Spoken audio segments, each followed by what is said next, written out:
All right. So today we are going to be welcoming Terry Wilson. My name is Valerie Williams. Welcome to all of our new viewers who are going to be following this channel, Coaching with Valerie. We're going to just spend some time just talking with the infamous founder, CEO, the legend, Terry Wilson, out of South Carolina. So Terry, welcome. Thank you for coming aboard and being a part and willing to kick off this premiere of my YouTube station. So Well, thank you. Valerie, I'm just glad you invited me. Thought enough to even be able to hang out with you. Absolutely. So tell us a little bit about yourself, Terry. Well, what do you want to know? Well, My tell us a little height, my about, weight? tell us just a little bit about your journey. Like right there on your mic, you've got TW3 here. Obviously, this channel is going to be talking about TW3 more in detail and just going to give them the little shopping mall tour of what TW3 is, the nuts and bolts. And you're the founder of it, the CEO. You are just what the business is named after. So just tell us about, okay, how did this develop? Just about your Sure. journey in the business industry and so forth. Yeah. So, gosh, I guess it started when I was a little child. Childhood dreams. Childhood dream. No, I have always and forever just love in whatever form, whether it be in the church, whether it be in business, whether it be in whatever the context is. I love talking and encouraging and inspiring and informing other people. I just, whether I've got a Bible in my hand and I'm teaching a class, or whether I've got a sales training guide and I'm teaching a sales force, it really doesn't matter. Just the ability and the honor to get in front of people and to encourage, which means to literally put courage on the inside of them, is just the most rewarding part of my life and has been for some time. And when I first started out, I was like a lot of salespeople and people that have gotten in one business or the other. You really don't know what you don't know until what you don't know is being required of you. And then all of a sudden are like, oh, what do I do? And for years, I was enjoying life, being able to sell, being able to get out and either speak to people at a church or to sell keyboards and pianos and sound systems and recording equipment or selling pots and pans door to door, whatever the context. For years I enjoyed that, but the one thing I didn't really appreciate until years later was I always had some system, some organization, someone else that was putting me in front of those people. Mm, Those people that I was in front of didn't come about because of Terry Wilson. It was the work and the effort and the systems and the sphere of influence and all of those things. It was using someone else's efforts, and I didn't realize. And most you don't know what you don't know until you know what you didn't know, right? So what happened was along around the first part of 2001, January, February of 2001, um, I decided, because a family business I was working for and loved were wanting to sell their business and retire and enjoy the fruits of their labor. And they were in their early 50s. So I said, hey, man, that's a great deal. Get to enjoy the last part of your life. And that was so cool. But what they were wanting for that business, the amount of money they were wanting, I really, as I prayed about it, I could go out on my own and start my own thing. And so, and to buy their business meant I would have to go into a partnership with several other people. okay. And so the more I thought about it, I was like, yeah, I love music. I love working with musicians. I love recording. I love everything about music. And I think I want to do this on my own. And so me and at the time, one other person that was really close to me, a personal friend, uh, put our heads together, put our efforts together, put our money together, and we started our own music business. Just and So we had this retail shop, and we started out in Charlotte, and then shortly thereafter moved it back to a smaller town in rural North Carolina called Rutherfordton. That's a long word, but I was right there on Main Street, Rutherfordton, and did okay. I wouldn't say, it was your typical startup business. It took a while for people to know that this is the former people at this other company has now done this, and this is where they're at, and this is what they're doing. Well, everybody knows what happened September 11th of 2001. What that basically did was it was like someone went over and just turned the faucet off on anybody spending money coming through. Everybody's focus had been whoop, the world changed. And it just did. I mean, if you live through that period, the world forever has been different. Well, I have got the piano business is sort of like the car business in the fact that the way most people, unless you're just cash rich, the way most dealers work is like the car business where you floor plan these things. There's these third party finance companies that will do floor planning, which is what it's called. And so you have 30, 60, 90 days floor plans depending on the terms, and then after that you start paying penalties and late fees and interest and all this other stuff. So the name of the game in big ticket retail, car business, piano business, any big ticket stuff, Mhm. is you want to turn that inventory. 30 days is great, 60 days is okay, 90 days you better or you're losing money quick. And that's what, after 9/11, I have a few $100,000 worth of inventory, and I can't give it away. I mean, the money has dried up, emotions and anxieties are high. And, we live in the Bible Belt, and everyone that's in the Bible belt has their interpretations of revelations and what's happening. And so all of a sudden, thus saith the Lord, the world's ending and sell off, and, everything. I mean, just every type of thought you could think of. And so it was hard to fight against because I'm in the Bible Belt, and a lot of our clients are either churches or people from the church. You know what I'm saying? So it's a tough deal when that's in the zeitgeist, the mindsets of people like, don't spend money. And so anyway, this dear lady came up to me, you'll love this, Valerie, in church, and says, I've been praying and I know what you're supposed to do. Lord told me. I was like, oh, Wow. okay, great, great, great. I'm looking for a word here. She says, you need to put those pianos on the internet and sell them. And I smiled politely. I was like, "Oh, bless her heart." You know what was Bless your heart. Oh no, Terry.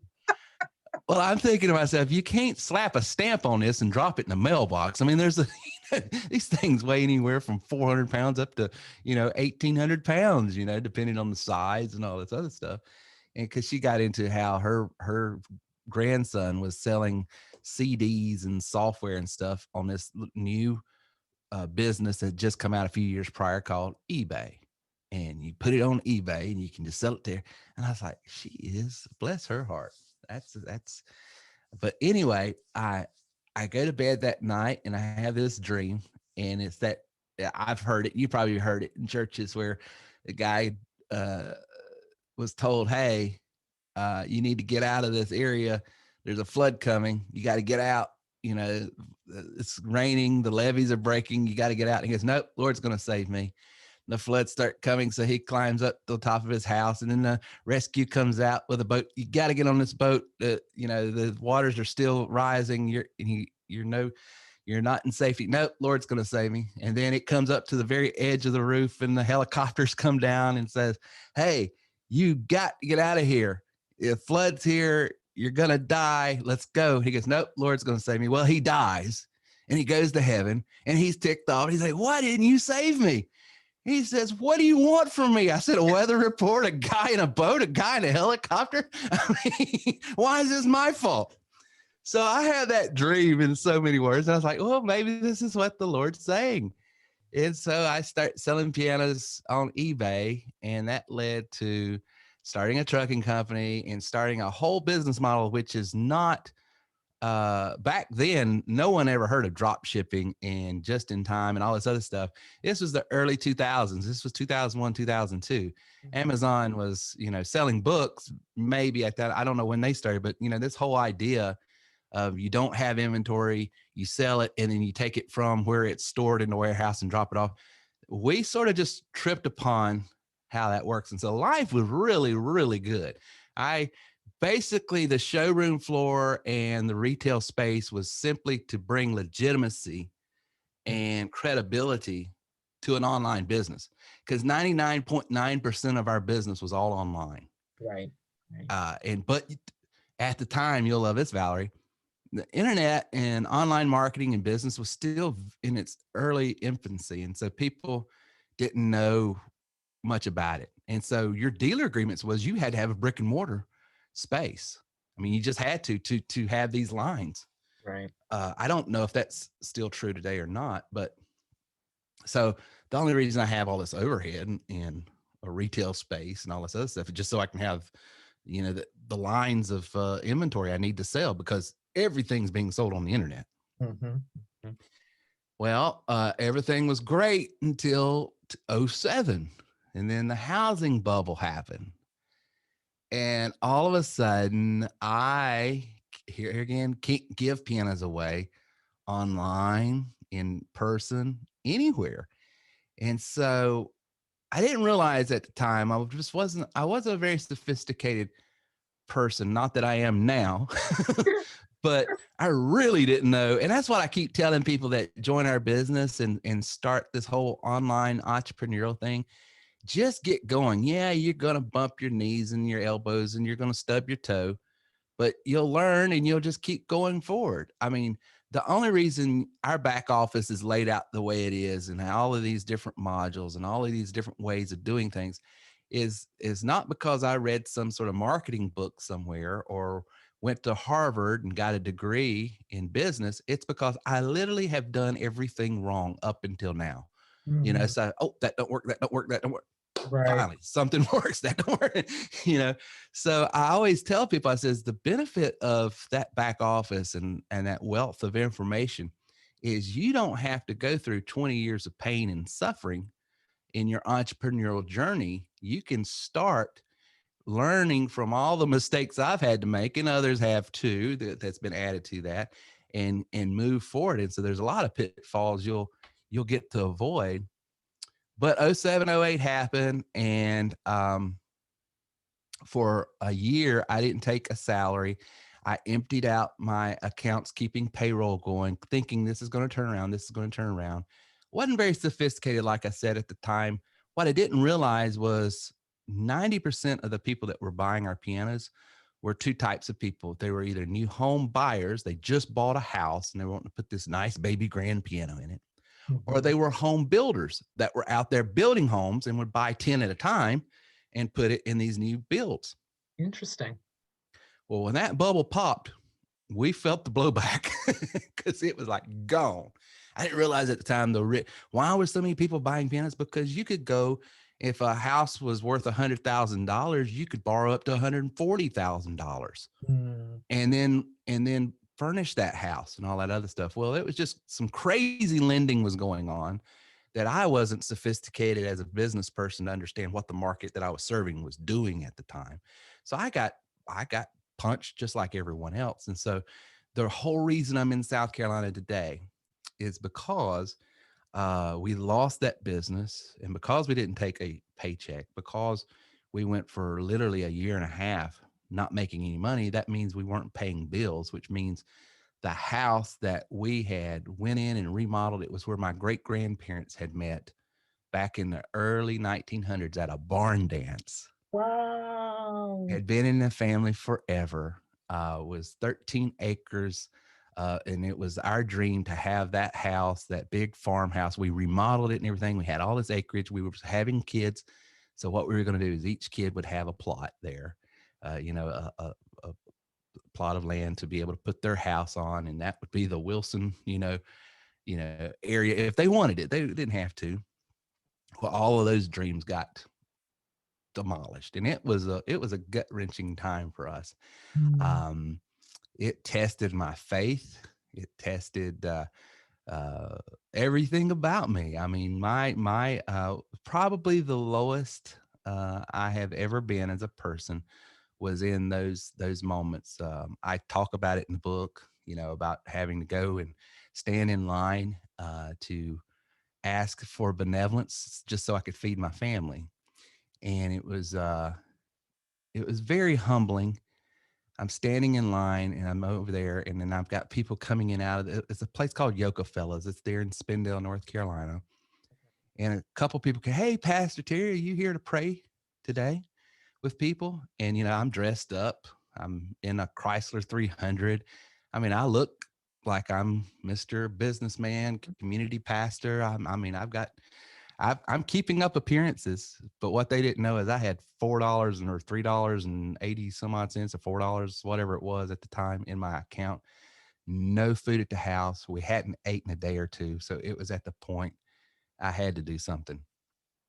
And so I just politely waved and said, "I'm just here to see what the Lord's got for me." That's how I'd answer. And then I get in front of the lady that's to make the decisions on what kind of benevolence you get, and it's actually a pastor friend of mine, his wife, that I had known. And she says, "What are you doing here?" And I said, "I need food." And she just looked at me so puzzled. And I went into telling her what had happened and where we were at. And that day to this day, I can't hardly think about it without getting a little choked up, because you don't realize even in business the impact you're having on your community. Right. People think being a good community person means that you're working in social services, or you're working as a doctor or nurse, which is great, or you're working as a pastor. But just running a business the right way, Mhm. Mhm. and giving back to the community your value, your service, it has impact too. And I didn't know at the time that this lady and her family had always just thought the world of me, and had I had been in their conversations at their home, and as an example of how good God is to his children and all this other stuff. And then here I am, I feel like letting her down, Yeah. maybe even hurting her faith. So all of these emotions are just going through my soul. And I said, "It's me who stands in need of prayer." And I was like, "We've done everything we can. And after doing all this, all I can do is just stand." Absolutely. Right. And so, pivot from that to word got out that Terry Wilson, the golden child that has always been a success in this little small community, has got a chink in his armor. And if there's anybody that can help him, he needs help. And it was a little whisper campaign going through the ministerial community. And a pastor friend called me the next day. He said, "Terry, with your proclivities to speak and your enthusiasm and ability to sell, I know the economy is rough right now, but what you need to do is get into insurance, and I can help you. My son is the regional director of this particular company, and we can get you licensed, get you started." And and I was like, "Tom, I don't know, how can you make money selling $15 a month term life insurance policies?" I like, "I've got a family of four, one on the way. I don't have to be a millionaire, but I just don't see how." And he says, "Just come to Hickory, take the test, talk to the people. Let's." And I was like, "Well, here's the other things I said, "I've got my application at a warehouse in Cleveland County, which is Shelby, at the Walmart distribution center there, and all these other places. And I was getting turned down left and right. I could not buy a job. It just irritated me. Why Mhm. why could you not get? I could sweep a floor at Walmart, I mean, and I was being declined. No, you're overqualified. You can't." And I was like, "What are you talking about?" And they said, well, you'll get this job, and within a week or two, 3 weeks, a month, 2 months, something better will come along with someone with your background, and then you'll be gone. And we need someone that, if we're going to pour all this time and energy into training to do these different tasks, we want to have a reasonable expectation that they're going to be around for a while. Right, right. Well, that just, excuse my language, peed me off. I mean, so anyway, I go into this new career, and I love it. Absolutely love it. I tell people, I joked all the time. I said, I went from selling the blessed assurance to the blasted insurance, you know? So I found a whole new career path that was completely foreign to anything I'd ever known about. It allowed me to help people in their greatest time of need. You know, as a minister, it was one thing to walk into a home and when a loss had just occurred with a prayer and encouragement, very important. There's another thing to be able to walk into a home with a prayer, encouragement, and a check for $100,000 to hand that widow. So it meant a lot. And then I was there for about a year, but the problem with that, I was in a captured agency. And for those who are not familiar with insurance, there's two models. You can be a captive agent, which means you can only sell their products, or you can be an independent agent, which means you're out here and you can sell anybody's products. And there's pros and cons to both kind. I'm not making a judgment. But for me, I'm a little bit of a wild card in the fact that I'm used to having my own business. I'm used to being the entrepreneur. I'm used to, hey, if I want to do this, I ought to be able to do it. Right. Right. You know, and so it's hard for an entrepreneurial minded person to ever be quote unquote captive. Just, you know, it's a special demographic that fits this narrative where I want to be able to work commission, earn as much as I want, but I'll stay in this box. You know, so that's a balancing act that a lot of people, they absolutely flourish in it because they don't have to worry about anything but just sell. You know, so they like that.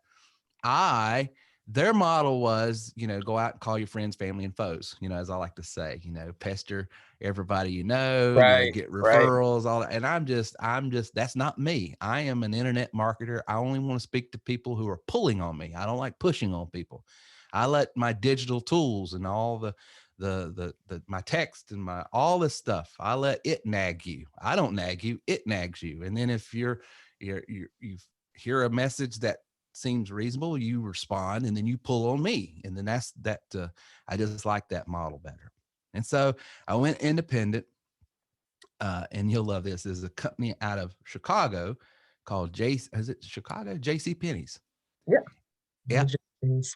And they had a company called Stonebridge that they had paired up with. And here's the whole shtick, the whole spiel, if you will, the narrative, the sales model. In their credit card statements that your JCPenney charge card, they would send out, they would say, you qualify for a $50 discount or rebate. It's not money, but it gave you the illusion it was money, but it was like $50 you could spend at JCPenney's, but you probably had to spend $200 to get the $50. I don't know but call this number and take a quick survey, and you'll have $50 added to your JCPenney card to be able to spend at JCPenney's under whatever the terms were. Well, what that was you call a virtual call center that yours truly was in. And I would say, hey, Valerie, congratulations on winning and getting this $50 from JCPenney's. Whatever the script was. I've just got a few questions to ask you. What this is a health survey to see if there's products here that we could develop just for you to help you save money on your life insurance. There's the thing. All right, Valerie, I see your name. I've already got your age, because they've got all your demographic because you've got a card with them. Right. Now, if I could get you up to $500,000 worth of accidental term life insurance for only $1 more a month on your JCPenney card, would you be interested in that? Oh, absolutely. Yes. Yes. And so day after day, I'm selling accidental term life insurance over the phone. Well, it just so happens this guy named Jim Thomas from Atlanta, Georgia calls in. And I'm going through the spiel, and he goes, I know we're on a recorded line. Do you have my telephone number in front of you? And I said, yes, sir. And he goes, I'm just going to say it this way. God told me if you wanted to go to the next level and you're ready to take your life back in what you used to be able to do, call me after this. Ooh, ooh, ooh, ooh. What? Okay. Like So I felt that. I felt that. This happened to you years ago, but I was just saying it. I'm like, I felt the weight on that. Like, ooh. this was '09. This was February, March, April, May, June, mid-June of '09. Mm. So I call him and he says, I know you don't know me. And I know this might weird you out. He says, I'm a Christian, I'm a believer, and I believe God speaks from time to time. Mm. And I was like, well, I happen to be a believer as well, and I do believe God still speaks to his children. And he said, for whatever reason, God told me, um,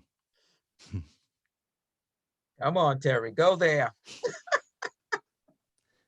he says, have you ever heard of Elijah and Elijah? And what he didn't know is that was my favorite Bible verse, my favorite story. There was my as a kid, Ed McGee, my Sunday school teacher, would talk about Elijah and Elijah. And he said, I've been praying for my Elisha. Now, I'm not saying I'm going to be caught up in some tornado, Nope, nope, I got you. but I'm supposed to give my mantle to someone. Jesus. And God said, you're it. Mm, mm, mm, mm, mm. You know, Terry, as you've been talking, I've just been kind of writing these little notes here. This will give you a chance to catch yourself. Thank you. Um, you know, that is why I just so appreciate you. You know, when you asked me about, writing a kind of review, sharing my experience and my journey kind of with TW3, I mean, the Lord just said, he's apostolic covering. It's just not, there's an uncommonness there, that there's an apostolic covering, because I felt that sense of safety. I felt like I had covering. I felt like I had ongoing mentorship. And sometimes in our group, in our elite group members, some of us will say, Papa Terry. But Yeah. that father, it's that father figure that is also coming across. But as you shared your journey, I'm thinking about, okay, those open and closed doors and the path that we take, when we have our relationship with Christ and being able to hear his voice, but him challenging us in a way where he's going to ask us to do things that we're like, oh, wait a minute, did I really hear you right? Can I get a second or the third, maybe a fourth confirmation? Yeah, for But real. stepping out on that act of obedience, and then you just begin to see further on down the journey how things unfold. So you can kind of track, on that what you shared, the journey. You can see the Lord in your journey, because you had this person come to you and say, hey, these pianos. And we could sit there and say, oh, pianos, but like, I'm not gonna do pianos. But what if you didn't do those pianos? Like, where would your journey have turned? So I just kind of see that thread of how the Lord was with you, and we know that, he says, well, he'll never leave us, he'll never forsake us. But I just see his hand, and then when you think about entrepreneurship and everything that it does to challenge our character, our person, those talents, those dormant things that are in us, that are giftings and callings that are laying dormant, everything that entrepreneurship does to us. So I see that blueprint as well. And I just like stand amazed, and I'm like, yes, this is why TW3, this is why TW3, this is why we have to know the man behind TW3, how TW3 was birthed, the things that Terry Wilson went through to now come about and have his own company, TW3, and have members that are a part, you know. Yeah. So I thank you for your transparency and for sharing. But I just, as you're talking, I'm like, there you go, Lord. I see that thread. I see that thread, and then you share about that whole Elisha journey. But to hear the voice of God and to be able to move on it, Yeah. those Uh, pianos.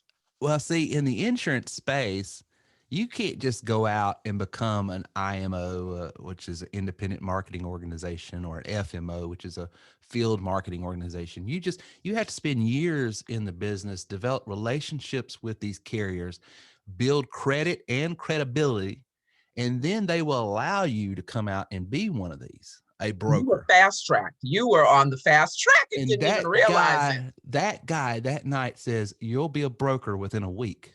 And I was Oh, like, "There's no way." I said, "I've I've been bankrupt, so my credit is in the toilet. Okay. I've only been in this industry for a little over a year. I have no credit. I have no credibility." He goes, "You've got God." And so within weeks, I was an independent marketing organization, which meant I had this commission level with Mutual of Omaha, Alliance, all these different carriers. That if the commission was say 100% to an agent on the ground that was producing, they were going to give me 200%. mm, So I could split that or set it up however I wanted. So now I have all this margin on these products so that I can start building my own agency. And so how do I want to build it? Well, how do I know to build it? Online. And so what value can I bring to people that is different than everyone else out there? Because the whole concept in that space is, okay, you come over here, we'll get you set up at 100, 110%, whatever the commission structure is, and we'll give you leads. Well, what happens in that model is I give Valerie a lead and I say, okay, they want insurance. You go out, and then maybe the insurance, maybe I see you make a sale, maybe I don't. But here's what's in the back of my mind the whole time. Did Valerie write that through another agency down the road, take my lead? And so you're always in this policing mode. I've got to police my agents because nothing's out there that says they can't get, licensed through someone else and take it. So I just didn't want that. And so here's what I did. I flipped the script. I said, rather than just giving my agents standard commission structure, I'm going to give them top commission structures. I'm only going to make, maybe 10, 20%. My portion is cut back to the nub, and you're getting everything. That way, I know you will never write the insurance with anybody else because you're not going to make that kind of money with anybody else. Well, what's the catch? The catch is I'm not going to sell you leads. I'm going to sell you a system that you have to pay for, that you have to keep up monthly, that you generate your own leads. And that way, I'm not the bottleneck of how many leads you get and then having to, fairly, dole it out. I say, and I'm not a person that's having to pour my life into someone, train them, and then they go down because someone's offering 5-10% more on something. They take all that training and stuff and use it to make someone else and build their business. So how can I prevent that? So I just flipped the script, and that is why TW3 came about. And it's not because of vanity and I like hearing my name. It really isn't. It's simply because I learned something real quick online as I was in this space is anybody can say anything. And it's sort of the internet is still, even though it's been out 30 years now, really, it's still new. It's still a new medium. And when you consider in the backdrop of all the other types of spaces to operate in, it's still fairly new. And how can I show people and demonstrate to people that I mean what I say what I mean, I stand behind it? Well, the first thing I can do is I don't hide behind, leadbooster123.com. I don't stand behind, some name. that you never know who. I put myself, my name, everything's right out there on the line, and I put everything in writing right up front, because I think doing it that way allows people to know, okay, so that was the whole mindset behind that. And as insurance agents started getting my system and using it to develop leads, some of them happen to be in other businesses and real estate, direct sales, and other things. And because you know how it is, an entrepreneur is an entrepreneur, and they might have 3 or 4 products that they sell.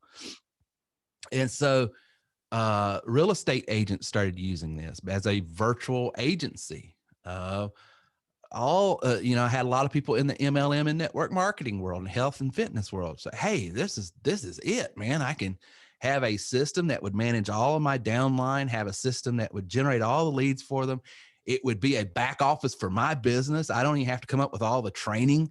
It was just a win-win for them. And so then someone in 2010, this is 2009, I won some awards that year. I went to Fiji in 2011, got to speak at the Tony Robbins place to a group of insurance agents, because the deal was one guy and one agency is doing the volume of, multi-million-dollar agencies, and we're just, us. So that got a lot of attention. And so they wanted me to come down there and train on marketing. And as I did that, it just snowballed. And then someone had the bright idea, and thank God they did, because I think this is how it just exponentially grew. Terry, I love this, but here's where I'm at. I buy your system. I'm generating leads. Well, I'm not having the same problem you were trying to avoid. And I said, what's that? Well, I'm the bottleneck of all of my agents and their leads, and I'm having to do all this work. I would rather just take your system and sell it to them, and they be responsible for their own lead generation. Absolutely. Can I work out a deal with you where I can sell this and make a little money? See, because everybody thinks this started off as just some sort of business opportunity. No, it actually started off as just a tool. It never had resale rights to its members before until 2 or 3 years later. And so I did that. And as soon as I did that, all of a sudden, because the spaces we are already in already had organizations that they could sell to: insurance, real estate, MLM, network marketing, those type of people. So as soon as I did that, it just, the floodgates open, and it's been a rocket ship ever since, so we bought this house back in 2016, credit shot, no money, all of this other stuff, was able to save up about $100,000, put that kind of money down on a larger home here, that would have 2 studios, one for my podcasting, one for my music, have enough, we got 7 bedrooms. We got because we got a large family, all because of a microphone that started out in a walk-in closet in a rental house, about 8 miles from here, starting TW3 and doing all this lead generation from home on a laptop in the space of just insurance, and then evolving. But that's the whole backdrop of this thing. So, as I say, it's not luck, it's leads. If you talk to enough people, you are going to trip over a sale.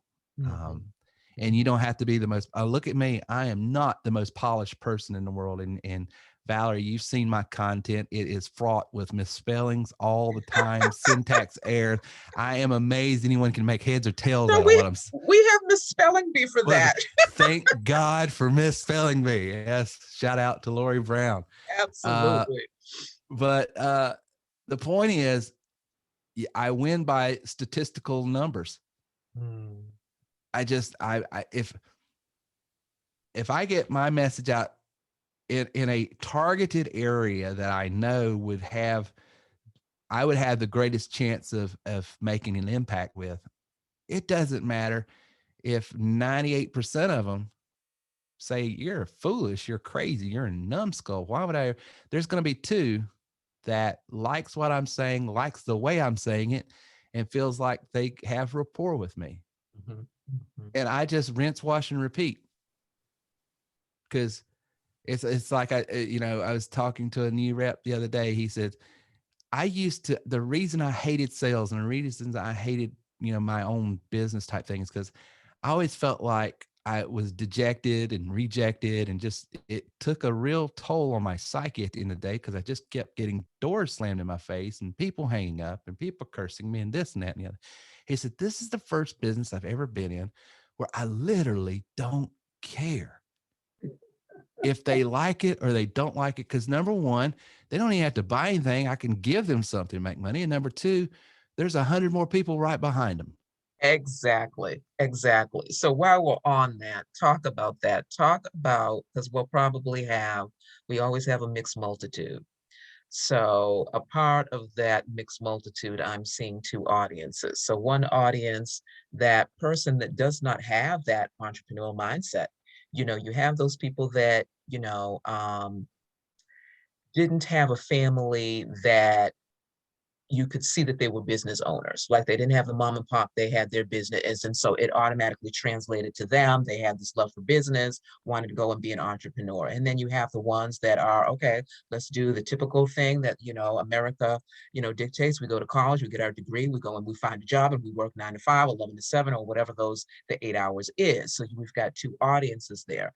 Speak to each one of those audiences. That person who's that 9 to 5 is not happy, knows they're not happy, doesn't know what to do, but is hearing now, especially with COVID, all these opportunities to have an online business, your own business. Speak to that audience about, you know, how does TW3 affect that person who's Yeah. making the transition from the 9 to 5? Well, first of all, don't allow the entry to entrepreneurialism in your mind be so tall it'll be a wall you can never scale.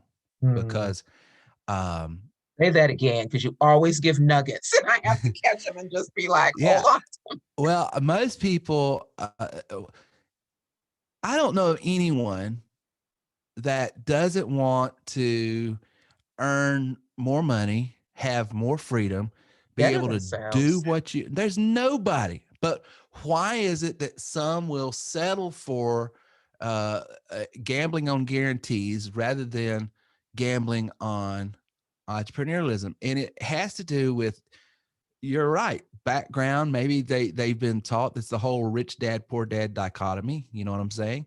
If you've not read that book, you ought to go out and get it. But you are banking on the fact that I would rather endure suffering, frustration, pain, being treated poorly, being, all of the things that traditional employment brings and all the frustrations. And there's aggravation in entrepreneurialism as well, but it's just there's a greater payoff, I would argue. And that's the whole point. But in your mind, you think the barrier to entrepreneurialism is so tall you can't scale it. You've got it in your head that it's all or nothing, and I'm going to fall on my face, and I've tried this before and nothing I've tried has worked, and this is just one more get rich quick, selling hope and all this other nonsense. And here's what I would tell you: if you're employed, don't quit your day job, keep it. Say it again. Say that again. If you're employed, do not quit, keep your day job. And I'm going to teach you, and I'll show you right now how you can endure all of the aggravation, frustration, and irritation of your day job by entrepreneurialism. Wouldn't it? I've got a son, my oldest son, Reagan, who's on the show, was treated very, very poorly and had a lot of problems at a 9 to 5 guaranteed job that he had. And how was he able to endure it so much? Because he had an ace in his back pocket. Because he had this, and what that ace was, I can always go back at, because I've got my foot in entrepreneurialism over here, and my business is building, and eventually that ace became 2 aces, and then 3 aces, and then he's got all 4 aces in the deck in his hip pocket. And so now he has got this emotional wherewithal that all of a sudden because what we experience in life is what we tolerate. And you will tolerate more when you feel like you don't have other options. And what entrepreneurialism will do, and especially with this online business model, it allows you to start an hour or two a day. Just start building that online business. You just start building that business. You just start building that business. And as it starts building, and as you start getting some money coming in, and as you start building it, and as you start seeing results from the fruit of your labor, there, I won't have to talk you into quitting your job or going full force in entrepreneurialism, because at some point you're going to be making just as much, if not more, doing that 1 to 2 hours a day. And all of a sudden, this thing is going to click. Why am I dealing with this office politics, with this shenanigans in management, with all of this other nonsense that I know as soon as corporate says something, or sort of as soon as this industry shifts or changes, or as soon as the market changes in the space I'm operating in, I'm going to be one of the ones that gets the axe. Your level of tolerance is going to go down. And all of a sudden you get to realize I've got options. And I'm telling you, and it's just like when you're in counseling with people, Valerie, the greatest gift you can give someone that's been abused, that's been mistreated, that's had trauma in their life, whether it be domestic abuse, whether it be a drug abuse, whatever the life has brought them, the greatest gift you can give them is the gift of choice and decisions. And as soon as they can buy into the fact that I have a choice but see, most people don't feel like they have choices. Most people think this is my lot in life. This is why I'm where I'm at, because all of this other nonsense, it's just hyperbole. It's just these get rich quick people. And I'm telling you, you can have some tools that'll be working in the background that when you got home, you've got a stack of people that says, I have seen what Valerie offers and I want to talk to Valerie. And then all you're doing is responding to people's requests for information. And you don't care if they buy anything or not, because maybe what they need is something that you can actually give them. Because what we do is we get you hooked up with third parties that will pay you for a lead. And so what you're doing is like, just a quick example. Let's say you're working in the opportunity space and you want to teach people how they can improve their careers and work, their own job. Well, they might be right for entrepreneurialism and they might not. And you might say, hey, you're unemployed right now. Let's get you a job. Let's take care of the guarantees right now. Go here, fill out this application. You're guaranteed a interview if you'll fill this full app. What you just got paid $3.50 to maybe $10, depending on who the company is. Well, you didn't sell them anything. You didn't take anything from them. You gave them value. And for a 3-minute conversation, you just got paid anywhere from $4 to $10. Well, you rinse, wash, and repeat, baby. Do that 100 times in the evening. What you going to walk away with, right? You keep doing that. And guess what's going to happen? You're going to find someone like you that says, I'm tired of working for SOBs. That means some other boss. And so all of a sudden, you're going to get someone that wants to do what you're doing, and you're going to sell them a marketing package and a complete marketing platform. And you're going to make anywhere from $750 to $1,750 for that transaction. That's how it works in the most simplistic way. And you do that a couple times a week, all of a sudden that $500 to $1,500 a week job that you're having to get punched in the face rhetorically and emotionally and spiritually, it's all of a sudden you've proven to yourself that you are the best boss you've ever worked for. Yes, yes, love it, love it, love it. I am actually in the process of building an e-course that deals with those two audiences, and that whole mindset and that shifting out of that and everything that happens. And then when you do transition into entrepreneurship, what's going on inside of you? What's coming out, and then you have to deal with that reality. Yeah. I call it the mirror into entrepreneurship, because you're dealing with this reality because of what entrepreneurship does to us. So I love it.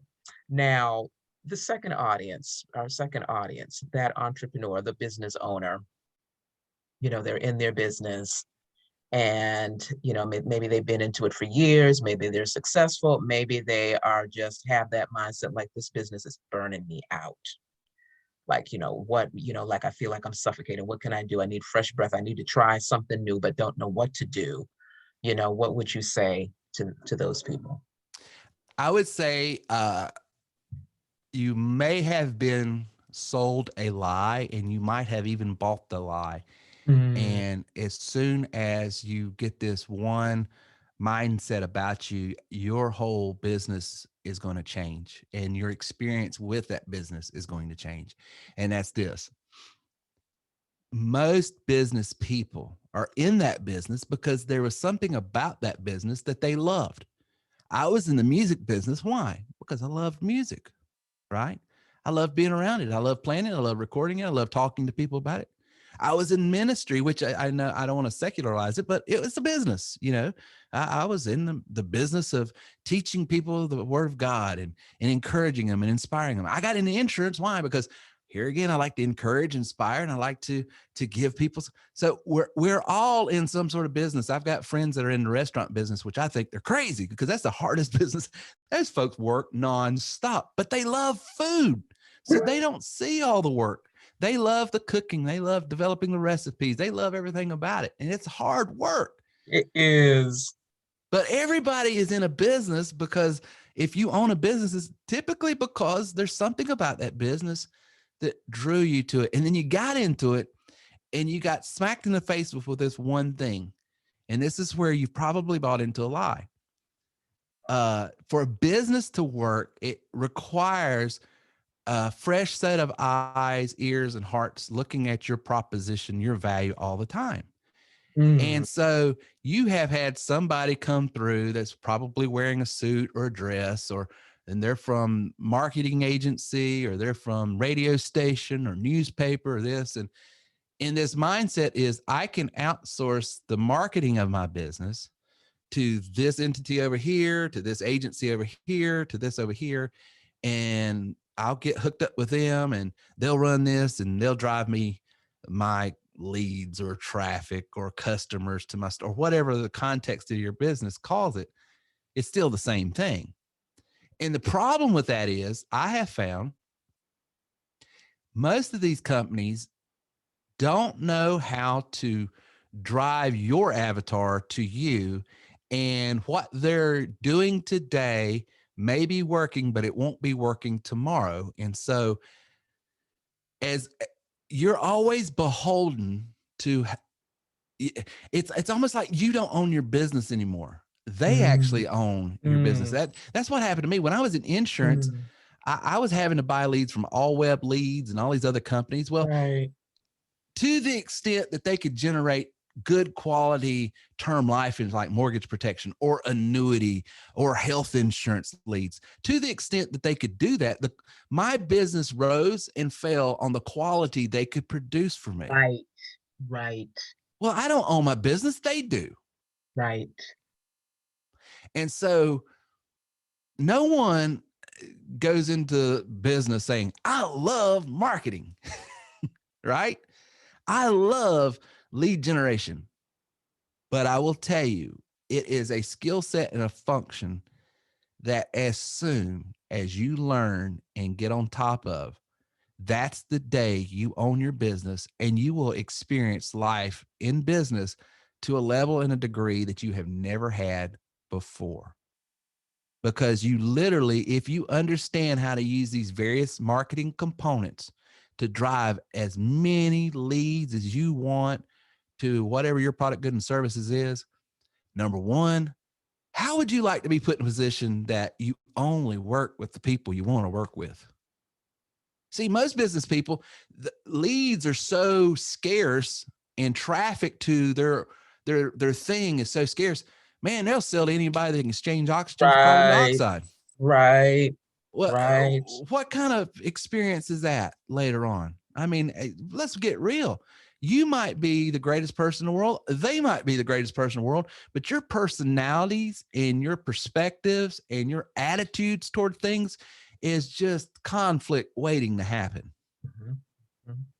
How would you like to you to be free to be you, have your attitudes toward life in whatever area, to be able to express yourself as God has given you the ability to express yourself, and be okay with, hey, we probably won't be a fit, and even refer them to someone else in your space because you want to help people. I'm not saying be a snob, and I'm not saying not offer you goods and services, because in some contexts you have to, otherwise you can get in trouble. But I'm not saying not to be helpful. I'm just saying when you're put in a position to where you can help everyone, but you don't have to work with everyone. I'm telling you, TW3, the reason why I think it's the greatest thing going on is because and I know this is going to hit some people wrong, and just so Come on, caveat, Terry. You know I'm gonna say go there, right? Chill it. Nope. Say it, Terry. Let it out. but I believe if you have the privilege of being an elite member at TW3, if you get the privilege of being in our close knit group, you have a group unlike any other group of high hitting, high character, high caliber entrepreneurs that you are going to be better for just being around. Mm, Now, mm, mm, mm. that might sound arrogant or snobbish, but it's the truth. No, I But attest. but here's the reason why it's that way. We just don't sell to everyone that says, "Hey, I got a credit card and I don't know what to do with it." They sort of have to go through bob and weave. Well, this is, Exactly. you know what I'm saying? And then they go in sober minded, eyes wide open. I like to say it this way: you need to come with your heart full and your head empty, because if you'll do that, you're going to get the most out of what we're able to offer you. And you come in that way, and you get around these people that are making 5-10 grand a week, or you get around these people that are doing just this, and this is all they do, and they're having the best time of their life. And you get around people that haven't done anything with TW3. They don't even sell it. They don't even use it. They just come for the mastermind, but they're always bringing value, and they're always saying, I'm telling you, it's like an online business church. That's a good way to put it. That is Yeah. an excellent way to put that. Well, Terry, we're coming to the end of our time. I just don't even have the words to thank you. Like, I'm catching nuggets as you are talking and jotting down. And that is exactly what TW3 is, a part of bringing so much value. I mean, you literally are drinking from a fire hydrant, but the table is always spread. The table is always spread. So much to glean from and to sit under, and the collaborations and the cross pollinations. It's just like I'm full. I'm full, but I'm not full. It's like, okay, I want more, but okay, that's a Selah right there. I need to go and chew and regurgitate on this, and that is what TW3, a part of what TW3 is, and just a little sliver. There's so much more, so many Yeah. layers and levels, and you just got to come in and just be open to kind of learn and ask questions and just be like a sponge, like a sponge. So I want to thank you for coming and kicking off this premiere of the YouTube station. I've got to bring you back for more.